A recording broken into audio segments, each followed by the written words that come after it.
Praise the lord. ప్రతిరోజు అనుదిన వాక్యం ద్వారా మీరెంతగానో బలపడుతున్నారని నేను ఆశిస్తున్నాను.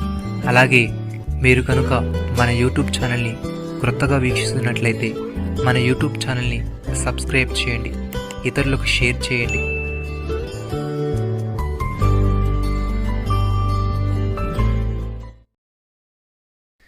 నీ పగవారినందరినీ నేను అణచివేసెదను, అదియుగాక యెహోవా నీకు సంతతి కలుగుజేయనని నేను నీకు తెలియజేసితిని.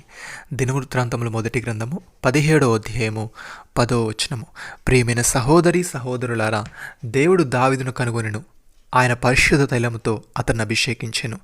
ఆయన చెయ్యి ఎడతెగక దావీదు తోడై ఉండెనని, ఆయన బహుబలము దావీదునకు బలపరుచునని, ఏ శత్రువును అతని మీద జయము నొందలేడని, దోషకారులు అతని బాధపరచురని, అతని ఎదుట నిలవకుండా అతని విరోధులను నేను పడగొట్టెదనని, అతని మీద పగుబట్టు వారిని మొత్తెదనని, ఆయన విశ్వాసతయు ఆయన కృపయు అతనికి తోడైనని, ఆయన నామమును బట్టి అతని కొమ్ము హెచ్చింపబడునని తెలియజేశాను.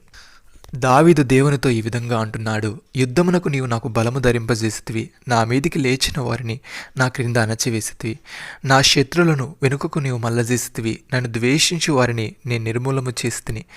వారు మొరపెట్టిరు గాని రక్షించువాడు లేకపోయాను, యెహోవాకు వారు మెరుపెట్టుదురు గాని ఆయన వారికి ఉత్తరం ఇయ్యకుండును.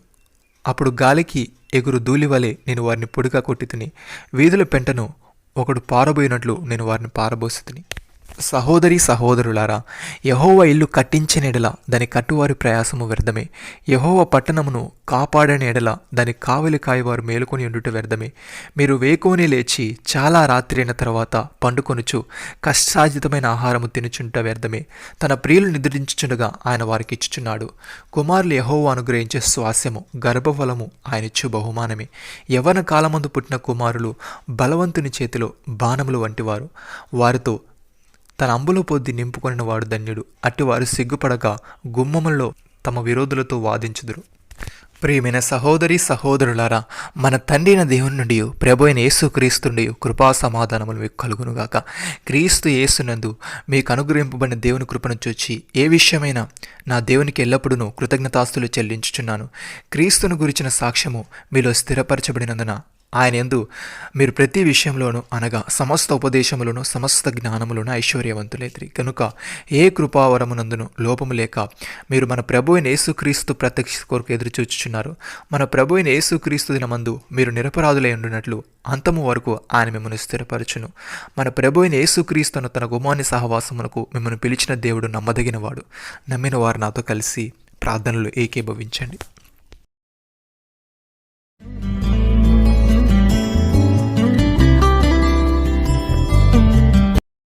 మమ్మల్ని మిక్కిలిగా ప్రేమిస్తున్న మా ప్రియ పరలోకపు తండ్రి, దావీదు పగవారినందరినీ నీవు అణచివేసేదవని, అదియుగాక నీవు అతనికి సంతతి కలుగు చేసేదవని తెలియజేశావు. తండ్రి నీకు స్తోత్రములు. దేవా, నీవు ఇల్లు కట్టించినట్లా దాని కట్టువారి ప్రయాసము వ్యర్థమే, నీవు పట్టణమును కాపాడినట్లా దాని కావలి కాయవారు మేలుకొని ఇండుట వ్యర్థమే. నీ ప్రియులు నిద్రించుచుండగా నీ వారికి ఇచ్చుచున్నావు. తండ్రి నీకు స్తోత్రములు. మేము నీ యందు విశ్వాసం ఉంచి నీవిచ్చే రక్షణను పొందుకునే వారముగా, నీ నామమునకు విధేయత చూపే వారముగా ఉండుటకు సహాయము దయచేయమని మీరు మాకు ఇచ్చిన గొప్ప రక్షణ భాగ్యమును బట్టి మీకు వందనాలు చెల్లిస్తూ ప్రభు అయిన యేసుక్రీస్తు నామంలో ప్రార్థిస్తున్నాము తండ్రి. ఆమేన్.